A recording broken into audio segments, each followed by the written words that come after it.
Carta del más allá. Testimonio impresionante de un alma condenada, acerca de lo que la llevó al infierno. Entre los manuscritos dejados en su convento por una religiosa, que en el mundo se llamó Clara, se encontró el siguiente testimonio. El relato de Clara. Tuve una amiga, Anita. Es decir, éramos muy próximas por ser vecinas y compañeras de trabajo en la misma oficina Majestad. Más tarde, Ani se casó y no volví a verla. Desde que nos conocimos, había entre nosotras, en el fondo, más amabilidad que propiamente amistad. Por eso, sentí muy poco su ausencia cuando, después de su casamiento, ella fue a vivir al barrio elegante de Las Villas, lejos del mío. Durante mis vacaciones en el lago de Garda, Italia, en septiembre de 1937, recibí una carta de mi madre en la que me decía: Anita N. murió en un accidente automovilístico. La sepultaron ayer en Waldfriedhof. Me impresioné mucho con la noticia. Sabía que mi amiga no había sido propiamente religiosa. Estaría preparada para presentarse ante Dios. ¿En qué estado la habría encontrado su muerte súbita? Al día siguiente escuché misa, comulgué por la intención de Anita, en la casa del pensionado de las hermanas, donde estaba viviendo. Rezaba fervorosamente por su eterno descanso, y por esta misma intención ofrecí la Santa Comunión. Durante todo el día percibí un cierto malestar, que fue aumentando por la tarde. Dormí inquieta. Me desperté de improviso, escuchando algo así como una sacudida en la puerta del cuarto. Encendí la luz. El reloj indicaba las 12:10. Nada. Tampoco ruidos. Tan solo las olas del lago de Garda golpeando monótonas contra el muro del jardín del pensionado. No había viento. Yo conservaba la impresión de que al despertar encontraría, además de los golpes de la puerta, un ruido de brisa o viento, parecido al que producía mi jefe de la oficina, cuando de mal humor tiraba sobre mi escritorio una carta que lo molestaba. Reflexioné un instante si debía levantarme. No. Todo no es más que sugestión, me dije. Mi fantasía está sobresaltada por la noticia de la muerte. Me di vuelta en la cama, recé algunos padrenuestros por las ánimas y me dormí de nuevo. Soñé entonces que me levantaba de mañana, a las 6, yendo a la capilla. Al abrir la puerta del cuarto, me encontré con una cantidad de hojas de carta. Levantarlas, reconocer la letra de Anita y dar un grito, fue cosa de un segundo. Temblando, las sostuve en mis manos. Confieso que quedé tan aterrorizada que no pude rezar. Apenas respiraba. Nada mejor que huir de allí, salir al aire libre. Me arreglé rápidamente, puse la carta dentro de mi cartera y salí enseguida. Subí por el tortuoso camino, entre olivos, laureles y quintas de la villa, más allá del conocido camino gardesano. La mañana aparecía radiante. En los días anteriores, yo me detenía cada 100 pasos, maravillada por la vista que ofrecían el lago y la isla de Garda. El suavísimo azul del agua me refrescaba, como una niña que mira admirada a su abuelo, así contemplaba, extasiada, al ceniciento Monte Baldo, que se levanta en la orilla opuesta del lago, hasta los 2200 metros de altura. Ese día no tenía ojos para todo eso. Después de caminar un cuarto de hora, me dejé caer maquinalmente sobre un banco ubicado entre dos cipreses, donde la víspera había leído con placer la doncella Teresa. Por primera vez veía en los cipreses el símbolo de la muerte, algo en lo que antes no había pensado. Tomé la carta. No tenía firma. Sin la menor duda, estaba escrita por Annie. No faltaba la gran S, ni la T francesa, a la que se había acostumbrado en la oficina, para irritar al señor G. No era su estilo. Por lo menos, no era así como hablaba de costumbre. Lo habitual en ella era la conversación amable, la risa, subrayada por los ojos azules y su graciosa nariz. Solo cuando discutíamos asuntos religiosos se volvía mordaz y caía en el tono rudo de la carta. Yo misma me siento envuelta por su excitada cadencia. Hela aquí, la carta del más allá de Anita N., palabra por palabra, tal como la leí en el sueño. La carta. Clara, no reces por mí, estoy condenada. Si te doy este aviso, es más, voy a hablarte largamente sobre esto, no creas que lo hago por amistad. Quienes estamos aquí ya no amamos a nadie. Lo hago como obligada. Es parte de la obra de esa potencia que siempre quiere el mal y realiza el bien. En realidad, me gustaría verte aquí, a donde llegue para siempre. No te extrañes de mis intenciones. Aquí, todos pensamos así. Nuestra voluntad está petrificada en el mal, es decir, en aquello que ustedes consideran mal. Aun cuando pueda hacer algo bien, como yo lo hago ahora, abriéndote los ojos ante el infierno, no lo hago con recta intención. ¿Recuerdas? Hace 4 años que nos conocimos, en Majestad tenías 23 años y ya trabajabas en el escritorio desde 6 meses antes, cuando yo ingresé. Varias veces me sacaste de apuros. Con frecuencia me dabas buenos avisos que a mí, principiante, me venían muy bien. Pero, ¿qué es bueno? Yo ponderaba, en aquel entonces, tu caridad. Ridículo. Tus ayudas eran pura ostentación, algo que desde entonces sospechaba. Aquí, no reconocemos bien alguno en absolutamente nadie. Pero ya que conociste mi juventud, es el momento de llenar algunas lagunas. De acuerdo con los planes de mis padres, yo nunca tendría que haber existido. Por un descuido se produjo la desgracia de mi concepción. Mis hermanas tenían 14 y 16 años cuando vine al mundo. Ojalá no hubiera nacido. Ojalá pudiera ahora aniquilarme, huir de estos tormentos. No hay placer comparable al de acabar mi existencia, así como se reduce a cenizas un vestido, sin dejar vestigios. Pero es necesario que exista.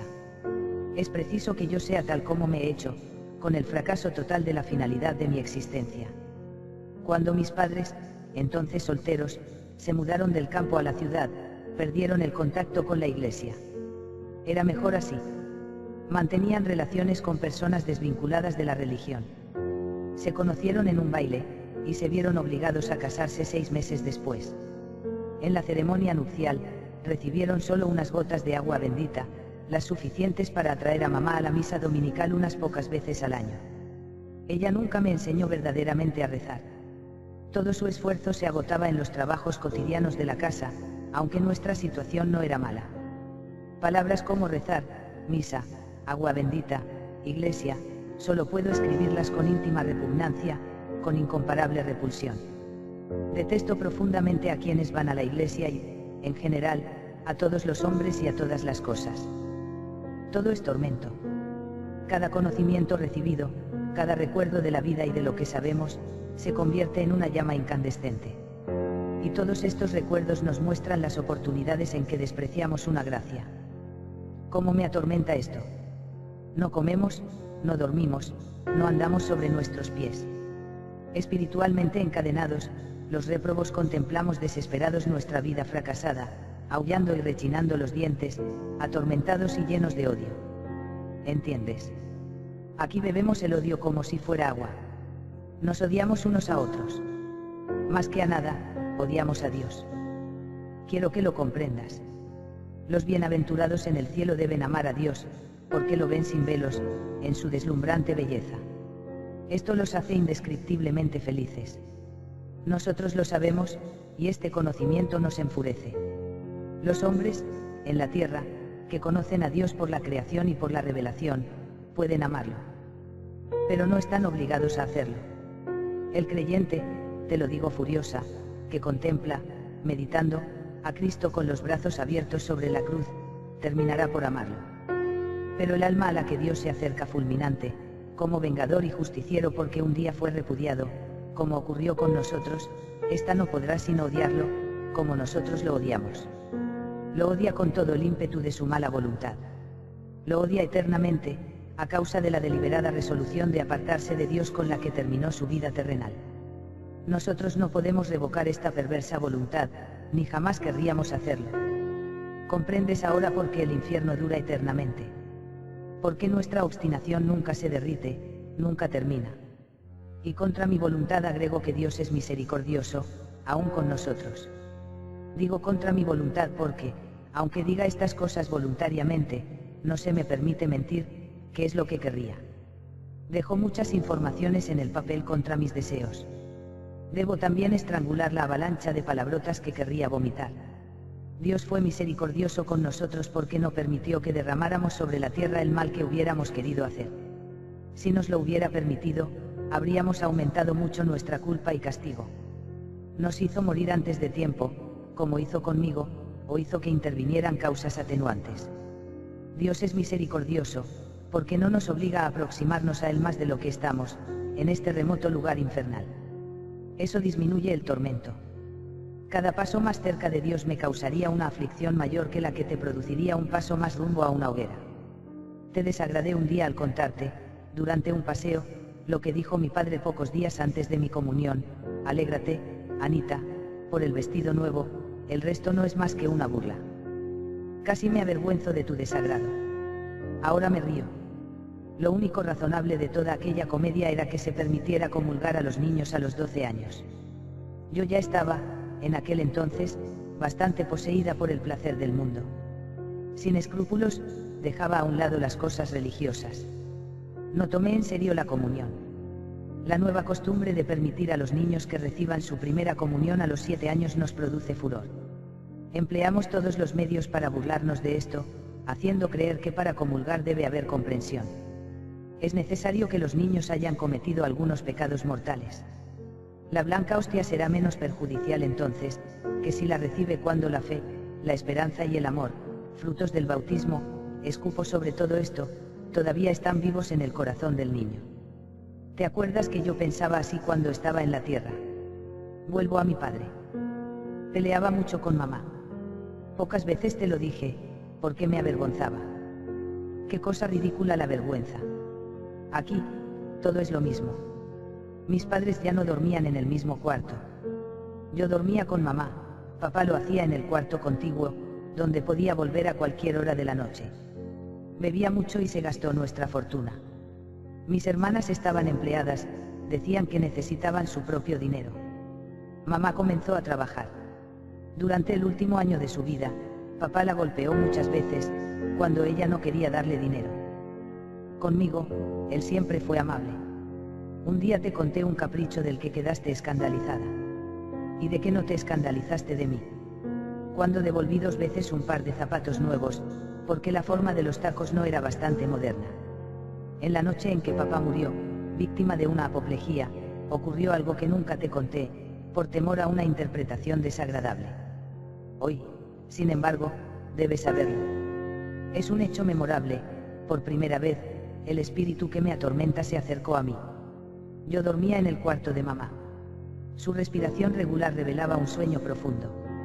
Entonces, escuché pronunciar mi nombre. Una voz desconocida murmuró: ¿qué ocurrirá si muere tu padre? Ya no lo quería a papá, desde que había empezado a maltratar a mi madre. En realidad, no amaba absolutamente a nadie, solo tenía gratitud hacia algunas personas que eran bondadosas conmigo.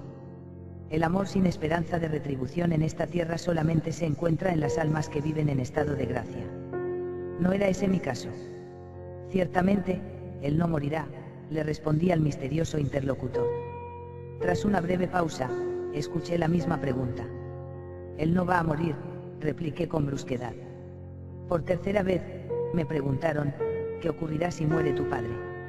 Me representé en ese momento en la imaginación el modo como mi padre volvía muchas veces, medio ebrio, gritando, maltratando a mamá, avergonzándonos frente a los vecinos. Entonces, respondí con rabia: bien, es lo que se merece. Que muera. Después, todo quedó en silencio.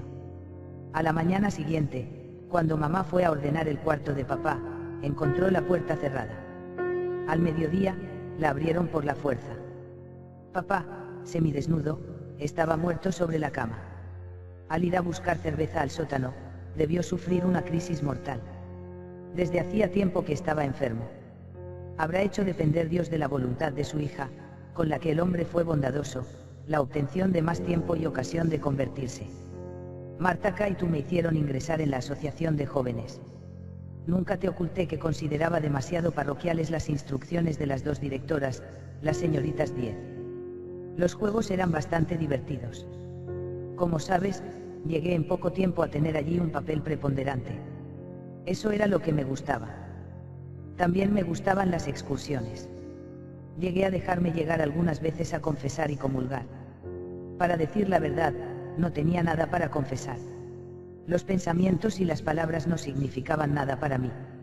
Y para acciones más groseras todavía no estaba madura. Un día me llamaste la atención: Ana, si no rezas más, te perderás. Realmente, Yo rezaba muy poco, y ese poco siempre a disgusto, de mala voluntad. Sin duda tenías razón. Los que arden en el infierno o no rezaron, o rezaron poco. La oración es el primer paso para llegar a Dios. Es el paso decisivo. Especialmente la oración a aquella que es la Madre de Cristo, cuyo nombre no nos es lícito pronunciar. La devoción a ella arranca innumerables almas al demonio, almas a las que sus pecados las habrían lanzado infaliblemente en sus manos. Furiosa continuó, porque estoy obligada a hacerlo, aunque no aguanto más de tanta rabia. Rezar es lo más fácil que se puede hacer en la tierra. Y justamente de esto, que es facilísimo, Dios hace depender nuestra salvación. Al que reza con perseverancia, paulatinamente Dios le da tanta luz, y lo fortalece de tal modo, que hasta el más empedernido pecador puede recuperarse, aunque se encuentre hundido en un pantano hasta el cuello. Durante los últimos años de mi vida ya no rezaba más, privándome así de las gracias, sin las que nadie se puede salvar. Aquí, no recibimos ningún tipo de gracia. Aunque la recibiéramos, la rechazaríamos con escarnio. Todas las vacilaciones de la existencia terrenal terminaron en esta otra vida. En la tierra, el hombre puede pasar del estado de pecado al estado de gracia. De la gracia, se puede caer al pecado. Muchas veces caí por debilidad, pocas, por maldad.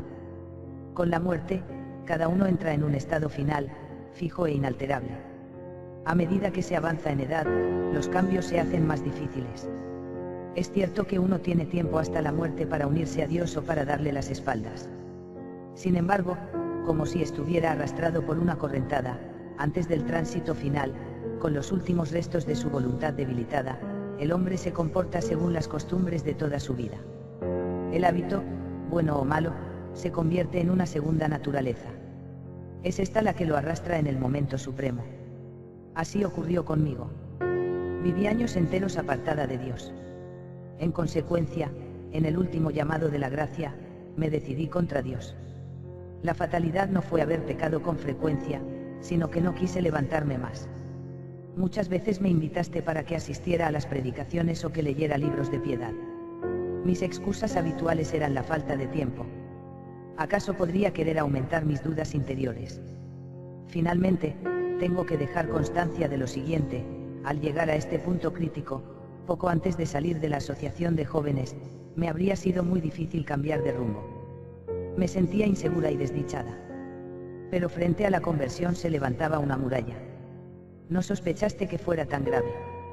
Creías que la solución era tan simple, que un día me dijiste: tienes que hacer una buena confesión, Annie, todo volverá a ser normal. Me daba cuenta que sería así. Pero el mundo, el demonio y la carne, me retenían demasiado firme entre sus garras. Nunca creí en la influencia del demonio. Ahora, doy testimonio de que el demonio actúa poderosamente sobre las personas que están en las condiciones en que yo me encontraba entonces. Solo muchas oraciones, propias y ajenas, junto con sacrificios y sufrimientos, podrían haberme rescatado. Y aún esto, poco a poco. Si bien hay pocos posesos corporales, son innumerables los que están poseídos internamente por el demonio. El demonio no puede arrebatar el libre albedrío de los que se abandonan a su influencia. Pero, como castigo por su casi total apostasía, Dios permite que el maligno se anide en ellos. Yo también odio al demonio. Sin embargo, me gusta, porque trata de arruinarlos a todos ustedes, él y sus secuaces, los ángeles que cayeron con él desde el principio de los tiempos. Son millones, vagando por la tierra. Innumerables como enjambres de moscas, ustedes no los perciben. A los réprobos no nos incumbe tentar, eso les corresponde a los espíritus caídos. Cada vez que arrastran una nueva alma al fondo del infierno, aumentan aún más sus tormentos. Pero, ¿de qué no es capaz el odio? Aunque andaba por caminos tortuosos, Dios me buscaba. Yo preparaba el camino para la gracia, con actos de caridad natural, que hacía muchas veces por una inclinación de mi temperamento. A veces, Dios me atraía a una iglesia. Allí, sentía una cierta nostalgia. Cuando cuidaba a mi madre enferma, a pesar de mi trabajo en la oficina durante el día, haciendo un sacrificio de verdad, los atractivos de Dios actuaban poderosamente. Una vez fue en la capilla del hospital, a donde me llevaste durante el descanso del mediodía. Quedé tan impresionada, que estuve solo a un paso de mi conversión. Lloraba. Pero, enseguida, llegaba el placer del mundo, derramándose como un torrente sobre la gracia. Las espinas ahogaron el trigo. Con la explicación de que la religión es sentimentalismo, como siempre se decía en la oficina, rechacé también esta gracia, como todas las otras. En otra ocasión, me llamaste la atención porque, en lugar de una genuflexión hasta el piso, hice solamente una ligera inclinación con la cabeza. Pensaste que eso lo hacía por pereza, sin sospechar que, ya entonces, había dejado de creer en la presencia de Cristo en el sacramento. Ahora creo, aunque solo materialmente, tal como se cree en la tempestad, cuyas señales y efectos se perciben. En este interín, me había fabricado mi propia religión. Me gustó la opinión generalizada en la oficina, de que después de la muerte el alma volvería a este mundo en otro ser, reencarnándose sucesivamente, sin llegar nunca al fin. Con esto, estaba resuelto el angustiante problema del más allá. Imaginé haberlo hecho inofensivo. ¿Por qué no me recordaste la parábola del rico Epulón y del pobre Lázaro, en la que el narrador, Cristo, envió después de la muerte a uno al infierno y al otro al cielo? Pero, ¿qué habrías conseguido? No mucho más de lo que conseguiste con todos tus otros discursos beatos. Poco a poco me fui fabricando un Dios, con atributos suficientes para ser llamado así. Bastante lejos de mí, como para que no me obligara a tener relaciones con él. Suficientemente confuso, como para poder transformarlo a mi antojo. De este modo, sin cambiar de religión, yo podía imaginarlo como el Dios panteísta del mundo o pensarlo, poéticamente, como un Dios solitario. Este Dios no tenía cielo para premiarme, ni infierno para asustarme. Yo lo dejaba en paz. En esto consistía mi culto de adoración. Es fácil creer en lo que agrada. Con el transcurso de los años, estaba bastante persuadida de mi religión. Se vivía bien así, sin molestias. Solo una cosa podría haber roto mi suficiencia, un dolor profundo y prolongado. Pero este sufrimiento no llegó. ¿Comprendes ahora el significado de Dios castiga a aquellos que ama? Durante un domingo de julio, la Asociación de Jóvenes organizaba un paseo de A. Me gustaban las excursiones, pero no los discursos insípidos y demás beaterías. Otra imagen, muy diferente de la de Nuestra Señora de las Gracias de A, estaba desde hacía poco en el altar de mi corazón. Era el distinguido Max, del almacén de al lado. Ya habíamos conversado entretenidos, varias veces. Justamente ese domingo me invitó a pasear. La otra, con la que acostumbraba a salir, estaba enferma en el hospital. Él había comprendido que lo miraba mucho. Pero yo no pensaba en casarme todavía. Su posición económica era muy buena, pero también demasiado amable con todas las otras jovencitas. En aquel entonces yo quería un hombre que me perteneciera exclusivamente, como única mujer. Siempre conservé una cierta educación natural. Eso es verdad. A pesar de su indiferencia religiosa, Annie tenía algo noble en su persona. Me desconcierta que también las personas honestas puedan caer en el infierno, si son deshonestas al huir del encuentro con Dios. En ese paseo, Max me colmó de amabilidades. Nuestras conversaciones, es claro, no eran sobre la vida de los santos, como las de ustedes. Al día siguiente, en la oficina, me reprendiste por no haber ido al paseo de la asociación. Cuando te conté mi diversión del domingo, tu primera pregunta fue, ¿escuchaste misa? Tonta. ¿Cómo podríamos ir a misa si salimos a las horas 6 de la mañana? Me acuerdo que, muy exaltada, te dije, el buen Dios no es tan mezquino como lo son los curas. Ahora debo confesar que Dios, a pesar de su infinita bondad, considera todo con más seriedad que todos los sacerdotes juntos. Después de este primer paseo con Max, fui solamente una vez más a la asociación, en las fiestas de Navidad. Algunas cosas me atraían.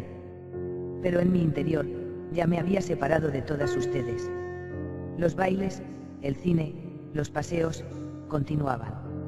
A veces peleábamos con Max, pero yo sabía cómo retenerlo. Odié mucho a mi rival que, al salir del hospital, se puso furiosa. En realidad, eso me favoreció. La calma distinguida que yo mostraba produjo una gran impresión en Max, que se inclinó definitivamente por mí. Conseguí encontrar la forma de denigrarla. Me expresaba con calma, por fuera, realidades objetivas, por dentro, vomitando hiel. Estos sentimientos y actitudes conducen rápidamente al infierno. Son diabólicos, en el sentido estricto del término. ¿Por qué te cuento todo esto? Para explicarte que así me aparté definitivamente de Dios. En realidad, Max y yo no llegamos muchas veces al extremo de la familiaridad. Me daba cuenta que me rebajaría a sus ojos si le concedía toda la libertad antes de tiempo.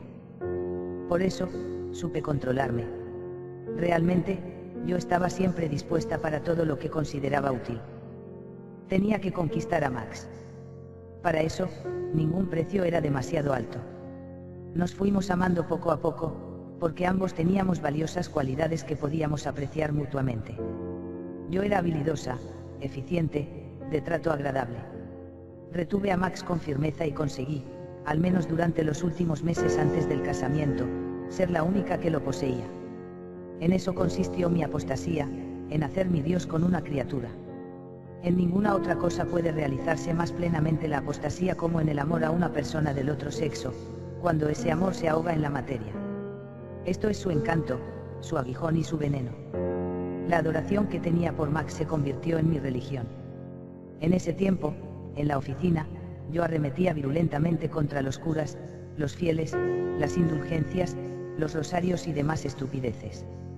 Trataste de defender con una cierta inteligencia todo lo que yo atacaba, aunque quizás sin sospechar que en realidad el problema no estaba en esas cosas. Lo que yo buscaba era un punto de apoyo. Todavía lo necesitaba para justificar racionalmente mi apostasía. Estaba sublevada contra Dios. No te dabas cuenta. Creías que todavía era católica. Por otra parte, yo quería ser llamada así, inclusive pagaba la contribución para el culto. Porque un cierto reaseguro nunca viene mal. Es posible que tus respuestas a veces dieran en el blanco. Pero no me alcanzaban, porque no te concedía razón. A raíz de estas relaciones sobre bases falsas, fue pequeño el dolor de nuestra separación, con motivo de mi casamiento. Antes de casarme, me confesé y comulgué una vez más. Era una formalidad. Mi marido pensaba igual. Si era una formalidad, ¿por qué no cumplirla? Ustedes dicen que una comunión así es indigna. Bien, después de esa comunión indigna, logré un cierto sosiego en mi conciencia. Esa comunión fue la última. Nuestra vida conyugal transcurría, en general, en armonía. En casi todos los puntos teníamos la misma opinión. También en esto, no queríamos cargar con hijos. En realidad, mi marido quería tener uno solo, naturalmente. Finalmente conseguí que él renunciara a ese deseo. Lo que más me gustaba eran los vestidos, los muebles lujosos, las reuniones mundanas, los paseos en automóvil y otras distracciones. Fue un año de placer el que me dio entre mi casamiento y mi muerte repentina. Todos los domingos íbamos a pasear en auto o visitábamos a los parientes de mi marido. Me avergonzaba de mi madre. Esos parientes se destacaban en la vida social, igual que nosotros. Pero en mi interior, sin embargo, nunca fui feliz. Había algo indeterminado que me corroía. Mi deseo era que, al llegar la muerte, la que sin duda demoraría mucho todavía, todo acabara. Ocurría tal como yo lo había escuchado de niña, durante una plática: Dios recompensa en este mundo toda obra buena que se haga. Si no puede premiarla en la otra vida, lo hace en la tierra. Inesperadamente, recibí una herencia de la tía Lotte. Mi marido tuvo la suerte de ver sus ingresos notablemente aumentados. Así pude instalar, confortablemente, una casa nueva. Mi religión estaba muriendo, como un resplandor crepuscular en un firmamento lejano. Los bares de la ciudad, los hoteles y los restaurantes por los que pasábamos en nuestros viajes, no nos acercaban a Dios. Todos los que los frecuentaban vivían como nosotros, de fuera hacia adentro, no de dentro hacia afuera. Si durante los viajes de vacaciones visitábamos una célebre catedral, tratábamos de divertirnos con el valor artístico de sus obras primas. Los sentimientos religiosos que irradiaban, especialmente las iglesias medievales, yo los neutralizaba criticando circunstancias accesorias de un hermano lego que nos guiaba, criticaba su negligencia en el aseo, criticaba el comercio de los piadosos monjes que fabricaban y vendían licor, criticaba el eterno repique de campanas llamando a los sagrados oficios, diciendo que el único fin era ganar dinero. Así era como conseguía apartar a la gracia, cada vez que me llamaba. Especialmente descargaba mi mal humor frente a algunas pinturas de la Edad Media representando al infierno en libros, cementerios y otros lugares. Allí el demonio asaba a las almas sobre fuego rojo o amarillo, mientras sus compañeros, con largas colas, le traen más víctimas. Clara, el infierno puede ser dibujado, pero nunca exagerado. Siempre me burlaba del fuego del infierno. Acuérdate de una conversación durante la cual te puse un fósforo encendido bajo la nariz, preguntándote, así huele. Apagaste enseguida la llama. Aquí nadie consigue hacerlo. Te digo más, el fuego del que habla la Biblia no es el tormento de la consciencia. Fuego es fuego. Debe ser interpretado al pie de la letra cuando aquel dijo, apartaos de mí, malditos, id al fuego eterno. Al pie de la letra. ¿Y cómo puede ser tocado un espíritu por el fuego material? Preguntarás. ¿Y cómo puede sufrir tu alma, en la tierra, si pones el dedo sobre una llama? Tampoco tu alma se quema, mientras tanto el dolor lo sufre todo el individuo. Del mismo modo, nosotros estamos aquí espiritualmente presos al fuego de nuestro ser y de nuestras facultades. Nuestra alma carece de la agilidad que le sería natural, no podemos pensar ni querer lo que querríamos. No te sorprendas de mis palabras. Es un misterio contrario a las leyes de la naturaleza material, el fuego del infierno quema sin consumir. Nuestro mayor tormento consiste en saber que nunca veremos a Dios. ¿Cómo puede atormentarnos tanto esto, si en la tierra no será indiferente? Mientras el cuchillo está sobre la mesa, no te impresiona. Le ves el filo, pero no lo sientes. Pero si el cuchillo entra en tus carnes, gritarás de dolor. Ahora, sentimos la pérdida de Dios.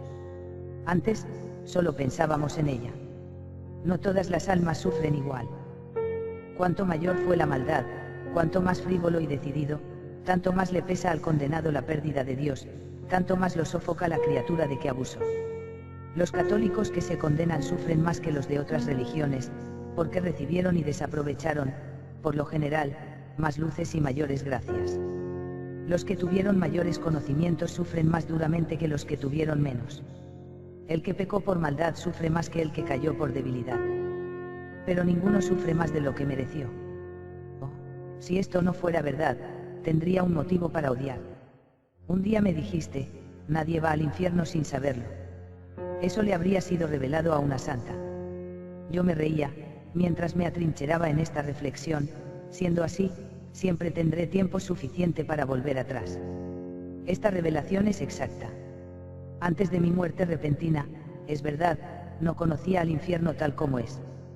Ningún ser humano lo conoce. Pero estaba perfectamente enterada de algo. Si mueres, me decía, entrarás en la eternidad como una flecha, directamente contra Dios, habrá que aguantar las consecuencias. Como te dije, no volví atrás. Perseveré en la misma dirección, arrastrada por la costumbre, con la que los hombres actúan cuanto más envejecen.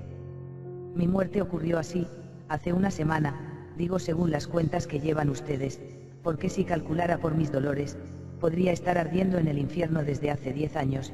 Mi marido y yo salimos en otra excursión dominguera, que fue la última para mí. El día estaba radiante de sol. Me sentía muy bien, como pocas veces. Sin embargo, me traspasaba un presentimiento siniestro. Inesperadamente, en el viaje de regreso, mi marido y yo fuimos enceguecidos por los faros de un automóvil que venía en sentido contrario, a gran velocidad. Max perdió el control del vehículo. Jesús. Se escapó de mis labios, no como oración sino como grito. Sentí un dolor aplastante, comparado con el tormento actual, una bagatela. Después perdí el sentido. Qué extraño. Aquella misma mañana, sin explicación, había surgido en mi mente este pensamiento. Por una vez, podrías ir a misa. Era como una súplica. Un no, claro y decidido cortó el curso de la idea. Con esas cosas tengo que terminar definitivamente. Es decir, asumí todas las consecuencias. Ahora las soporto. Lo que ocurrió después de mi muerte lo sabes. La suerte de mi marido, de mi madre, lo que ocurrió con mi cadáver, mi entierro, lo sé por una intuición natural que tenemos todos los que estamos aquí. Del resto de lo que ocurre en el mundo poseemos un conocimiento confuso. Sabemos lo que se refiere a nosotros. De este modo veo el lugar donde vives. Desperté de improviso en el momento de mi muerte. Me encontré inundada por una luz ofuscante. Era el mismo sitio donde había caído mi cadáver. Sucedió como en el teatro, cuando se apagan las luces de la sala, sube el telón y aparece una escena trágicamente iluminada. La escena de mi vida. Como en un espejo, mi alma se mostró a sí misma. Vi las gracias despreciadas y pisoteadas, desde mi juventud hasta el último no frente a Dios. Me sentí como un asesino, al que llevan ante el tribunal para ver a la víctima exánime. Arrepentirme. Nunca. Avergonzarme. Jamás. Mientras tanto, no conseguía permanecer bajo la mirada de Dios, a quien rechazaba. Solo tenía una salida, la fuga. Así como Caín huyó del cadáver de Abel, así mi alma se proyectó lejos de esta visión de horror. Este era el juicio particular. Habló el invisible juez: apártate de mí. De inmediato mi alma, como una sombra amarilla de azufre, se despeñó al lugar del eterno tormento. Epílogo de Clara. Así terminó la carta de Anita sobre el infierno. Las últimas palabras eran casi ilegibles, tan torcidas estaban las letras. Cuando terminé de leer la última línea, la carta se convirtió en cenizas. ¿Qué es lo que escucho? En medio de los duros términos de las palabras que imaginaba haber leído, resonó el dulce tañido de una campana. Me desperté de inmediato. Estaba acostada en mi cuarto. La luz matinal entraba por la ventana. Las campanadas de las avemarías llegaban de la iglesia parroquial. Todo había sido un sueño. Nunca había sentido antes en el Angelus tanto consuelo como después de ese sueño. Lentamente, fui rezando las oraciones.